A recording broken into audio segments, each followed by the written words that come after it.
ya lo vemos en la imagen, ahí lo escucho y lo veo. ¿Cómo está, Giorgio? Gracias por esta comunicación. Buenos días.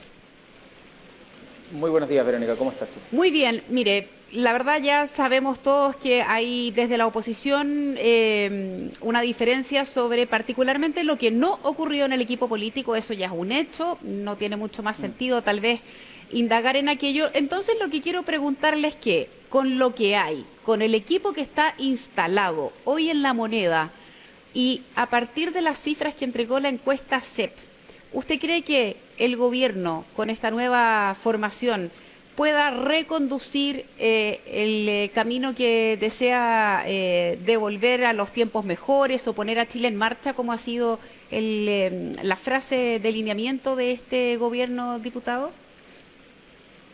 A ver, eso creo que está por verse, pero me parece difícil, porque el gobierno ha buscado en su discurso separar y polarizar más que tratar de unir.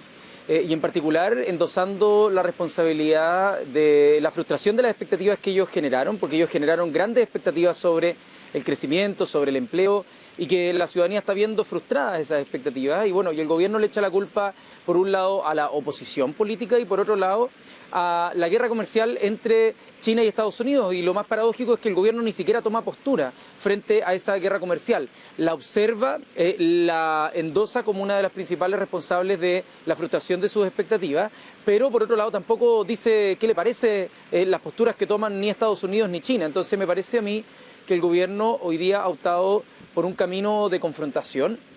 Eso principalmente lo decide el equipo político de La Moneda y veo difícil, aunque siempre es posible que vayan cambiando, pero veo difícil que con la misma gestión política puedan dar un giro tan rotundo cuando, a pesar de que le hemos aprobado cerca del 60% de los proyectos al gobierno, el gobierno insiste en decir que somos obstruccionistas, en vez de reconocer que hay legítimas diferencias sobre proyectos que son trascendentales como la visión tributaria, la visión laboral, la visión medioambiental, y esas cosas, por supuesto, que generan diferencias. Diputado, ¿y cómo se entiende que el gobierno diga que ha sido posible llegar a diálogo, conversación, incluso acuerdos con un sector de la oposición? Y dice que hay una parte que es la obstruccionista, pero que hay otro sector de la oposición con la que sí ha sido posible conversar. Es más, a la que sí convidaron incluso a reuniones de coordinación importante de La Moneda y a la que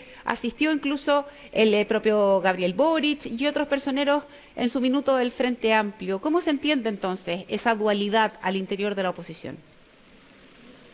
A ver, es algo que el gobierno debe explicitar, porque nosotros sí hemos estado participando de, por ejemplo, de esas distintas mesas que se convocaron el año pasado, que no se le ha dado el seguimiento necesario por parte del gobierno. Yo al menos fui parte del equipo negociador para la ley de presupuesto, que logramos llegar a un acuerdo con el gobierno. Hemos llegado a acuerdos en proyectos de ley importantes, en materia de energía o en otros tipos de proyectos en los que, por lo tanto, vemos un discurso que es meramente para la galería, esto de decir que hay obstruccionismo y que por eso se están trabando los proyectos y que hay una oposición, por así decirlo, buena y una oposición mala. Sería bueno que lo explicitaran. ¿Cuál es la oposición que ellos consideran que es antipatriótica, que es obstruccionista? Porque, a ver, a mí al menos me votaron para que yo pudiera ver también la letra chica de los proyectos que presentan los gobiernos y en particular los hemos tratado de levantar, hemos explicado con argumentos el por qué no estamos de acuerdo con alguno de los proyectos.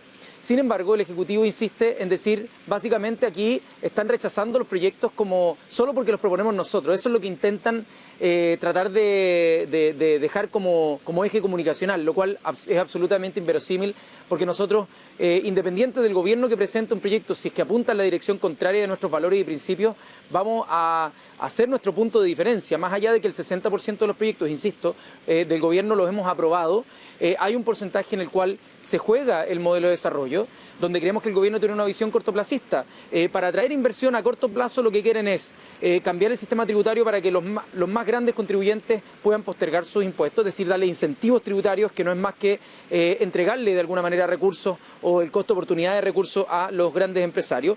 Por otro lado, el que las pensiones se administren meramente con los sueldos, sin pensar en los efectos de automatización, de desempleo que van a haber a futuro, de reconversión laboral, por lo tanto tiene una mirada cortoplacista, y las reformas en términos medioambientales para levantar ciertas barreras a los proyectos de inversión que pueden ser tremendamente dañinos para las generaciones futuras, sobre todo en un año que estamos viviendo la COP25 que va a recibir nuestro país. Entonces, tratar de conseguir inversión a corto plazo y crecimiento a toda costa, incluso pasando por encima de normas laborales, de normas medioambientales o normas tributarias, nosotros al menos no estamos disponibles para eso, y ahí el gobierno debiese tener una visión un poco más de mediano y largo plazo, y creo que eso no lo ha mostrado, y veo que insisten en ese camino de confrontación. ¿Cómo se entiende, diputado, que la izquierda o la centroizquierda tampoco capitalice? Porque si bien es cierto, a esta administración o al gobierno no le fue bien, la centroizquierda tampoco capitaliza nada. Entonces, al parecer, la ciudadanía no es que esté con un sector y sí con el otro. Insisto, la centroizquierda tampoco tiene buenos resultados en esta encuesta. A ver, tal cual, nosotros ahí, si es que habrán leído alguna de las declaraciones que yo al menos he hecho, es profunda autocrítica. Nosotros nos costó como Frente Amplio el primer año de instalación poder ponernos de acuerdo, poder establecer canales de comunicación también con la oposición, donde hay desconfianza dentro de los distintos actores, porque claro, hay tejado de vidrio sobre algunos temas en el resto de la oposición, porque fueron gobierno y ejercieron muchas funciones, y hoy día, claro, están teniendo revisión sobre esas posturas.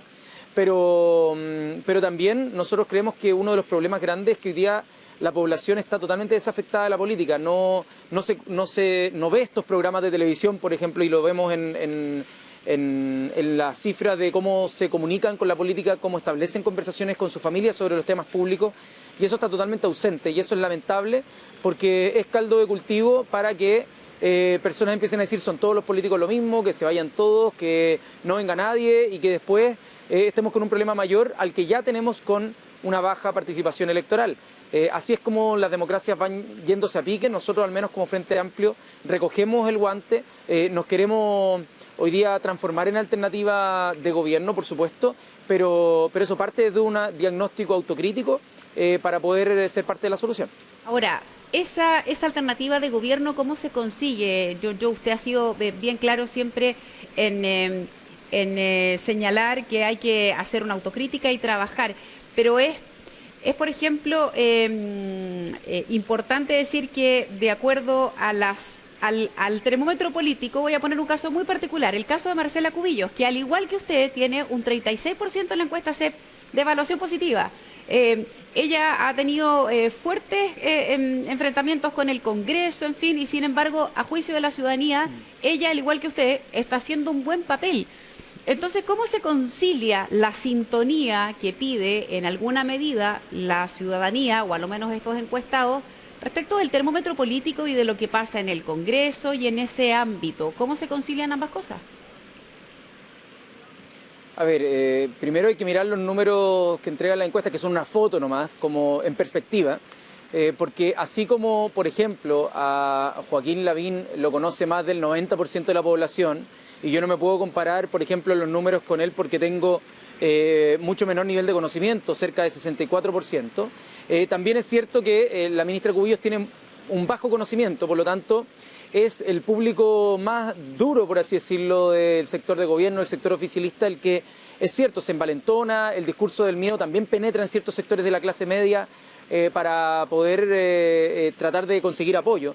Pero mi impresión es que es nuestro deber, por el mandato que tenemos, por el historial que tenemos, habiendo pasado por el movimiento estudiantil, el defender ciertos principios que la ministra Cubillos ataca directamente, como es la igualdad de oportunidades al momento de entrar a cualquier liceo público o establecimiento subvencionado, cosa que la ministra quiere traspasar a los propios colegios o establecimientos la posibilidad de que escojan qué estudiantes educar. Y eso para nosotros es totalmente contradictorio con nuestras ideas, y por lo tanto no vamos a tener ningún tipo de temor en poder decirlo. Ahora, ¿cómo comunicarlo para que la gente lo entienda mejor o para que nosotros lo comuniquemos de una manera que se entienda mejor? Es un desafío, pero yo creo que la ministra Cubillos, con un bajo nivel de conocimiento, pero es cierto, en términos relativos, con más aprobación que desaprobación, no creo que tengamos que, por eso, empezar a cambiar nuestra postura con respecto a los proyectos que ella ha defendido, que en mi opinión son nefastos para la educación chilena. Diputado, así como están las cosas, y entendiendo que además los personajes mejor evaluados, en su mayoría vienen del mundo de la centro derecha, así como están las cosas hoy, ¿usted ve posible que un siguiente gobierno corresponda otra vez a la centroizquierda? A ver, yo espero que sí, pero creo que eso va a depender mucho de la capacidad que tengamos hoy día de establecer principios claros y no estar jugando en una ambigüedad que genera puras incertidumbres en quienes son el electorado, en la ciudadanía en general. Y para eso, al menos nosotros como Frente Amplio estamos plenamente disponibles a tener un debate programático, a tener un debate sobre ideas y que esos principios sean los que mandaten una posible gestión que hoy día tiene poquitos ejemplos, el ejemplo de Valparaíso, el ejemplo de Arica, que son ejemplos apoyados por la ciudadanía y que valoran los liderazgos.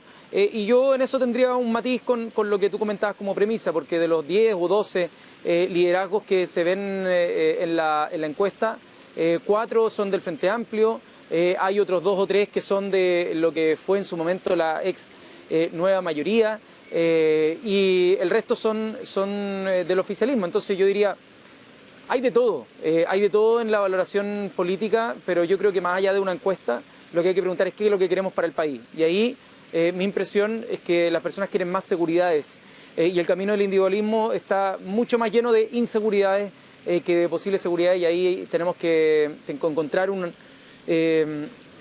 ámbito de la seguridad y un ámbito del futuro, de cuáles son los debates que hoy día no se están teniendo por un cortoplacismo. Y que yo espero que como Frente Amplio seamos capaces de liderar esas agendas de medio ambiente, de automatización y tecnología, de los desafíos del futuro que lamentablemente ya llegaron y no estuvimos preparados como país para enfrentarlos. Bien, diputado, muchísimas gracias por estos minutos de conversación. Que tenga una buena semana. Muchas gracias a ti. Hasta luego.